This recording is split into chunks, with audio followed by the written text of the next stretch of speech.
মরবে সংসারের জ্বালাতনে। ওই জন্য মেয়েদেরকে একটু সকাল সকাল উঠতে হয়। প্রভুরা উঠতে পারে, ওনারা না উঠলে কোনো যায় আসে না, কিন্তু মেয়েদেরকে উঠতে হয়। কেন? আমি ভগবানের সেবা করে তারপরে ওরাও যাবে একদিন ভগবানের চরণ দর্শন করতে। হ্যাঁ, ওই জন্য বলছেন, একটা গান আছে না, কিংসে কৃষ্ণের সংসার করো ছাড়িও না চার, দিবে দয়া কৃষ্ণ ধাম সর্বধর্ম সার। ওই যে কি বলছে, ওই জন্য বলছে তোমাকেই কৃষ্ণের সংসার করতে হবে। যে সংসারে দেখবে মেয়ে ভগবানের দিকে এগিয়ে যায় না, তার ঘরে সবাই তাড়াতাড়ি করে সব ভগবানের দিকে এগিয়ে আসে।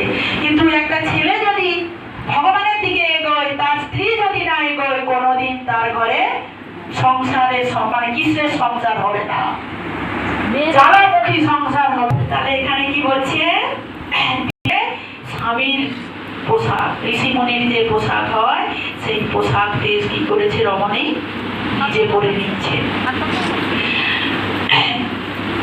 দিনে সম্মতি করে কহিলেন অতিথি, পুত্রদান যদি নাই করব সম্প্রতি, নারী হত্যা পাপ হবে জানিবে তোমার, করিব তোমার কাছে প্রাণ পরিহার। এমন ভাবে পুত্রের জন্য কামাতুর হয়ে